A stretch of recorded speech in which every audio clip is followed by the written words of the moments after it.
దేవుని చిత్తానికి అనుగుణంగా నీ ప్రార్థనలు ఉండాలి కానీ అర్థం పర్థం లేని ప్రార్థనలు చేసి దేవుడు ప్రార్థన వినడా అంటే ఆయన వినడు అలాంటి ప్రార్థనలు. నేను సినిమా హాల్కి వెళ్ళుచున్నాను గనుక నువ్వు నాకు తోడయుండు ప్రభు అంటే ఉంటాడా ఆయన? ఉండడా. ఎందుకంటే సినిమా హాల్లో నువ్వు దేవుని సన్నిధిని క్లెయిమ్ చేయలేవు. నేను త్రాగడానికి వెళ్తున్నాను ప్రభువా, నా లివర్ ని కిడ్నీని కాపాడు ప్రభు అని ఆయన ఏమంటాడు? ఆ పని నేను చేయనంటాడు. God will never support your sinful life, sinful activities. ఏ భారంతో కృంగిపోతున్నావు, నిన్ను చిగురింపజేసే దేవుడు వచ్చేసాడు. హల్లెలూయా. నిన్ను చిగురింపజేసే రక్షకుడు వచ్చేసాడు భూమి మీదకి.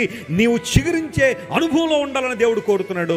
నువ్వు కృంగిపోవాల్సిన అవసరం లేదు. ఏ భారం నిన్ను కృంగదీస్తున్నా, ఏ వేదన నిన్ను ఒక మాటలో చెప్పాలి నల్లి చేస్తున్నా, ఏ రకమైన దుఃఖం నిన్ను డామినేట్ చేస్తున్నా, today is the day of deliverance. God is gonna remove every power of the yoke from your shoulders, every burden. ప్రతి భారాన్ని దేవుడు తొలగించి నీకు విజయాన్ని ఇవ్వాలని, శాంతిని ఇవ్వాలని, సమాధానం ఇవ్వాలని యేసు ప్రభువు లోకానికి వచ్చారు. నువ్వు మొర్ర పెట్టగలిగితే, మనస్ఫూర్తిగా దేవుని సన్నిధిలో ప్రార్థించగలిగితే, నీ సమస్య ఎంత పెద్దదైనా కావచ్చు. ఒకవేళ ఈ ఉదయకాల సమయంలో ఒక అనారోగ్యంతో నువ్వు బాధపడుతున్నావేమో, నిన్నటిదాకా బానే ఉందండి నా పరిస్థితి, ఈ రోజు ఎందుకో చాలా ఇబ్బందికర పరిస్థితిలో ఉన్నారండి. మానసికంగా కృంగిపోయిన పరిస్థితులు నీవు ఉన్నావే, ఆర్థికంగా చిదిగిపోయిన పరిస్థితిలో ఉన్నావే. నిన్నటి వరకు నీ వెంట ఉన్న వారందరూ కూడా ఈ రోజున ఏ ఒక్కరు కనరాని పరిస్థితుల్లోకి వెళ్ళిపోయారేమో, ఒంటరితనంలో నిన్ను వదిలిపెట్టి వెళ్ళిపోయారేమో, అవమానాలు, నిందలు నేను చుట్టుముట్టేశాం. గాఢాంధకారములో నువ్వు ప్రయాణం చేసే అనుభవంలో ఉన్నావేమో. దేవుని బిడ్డ విను, నీవు మొర్ర పెట్టగలిగితే దేవుడు కృపాతిశయం గలవాడాయన. దేవుని సన్నిధిలో నువ్వు ప్రార్థన చేయగలిగితే దేవుని ప్రార్థన వింటున్నాడు. ఆయన ప్రార్థనకు జవాబును దయచేస్తాడు. ఆయన నమ్మకత్వం ఎంత గొప్పది.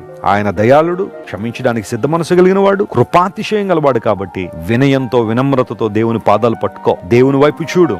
నా వైపు చూచి రక్షణ పొందండి అని దేవుడు చెప్పిన ఆ మాటను ఎప్పుడు మర్చిపోవద్దు. నీకు ఏది అవసరమైనా దేవుని దగ్గరికి వచ్చేసాయి. ఆయన పాదాల దగ్గర మోకరిల్లు, గొప్ప కార్యాలు, ఆశ్చర్యకార్యాలు చూస్తా.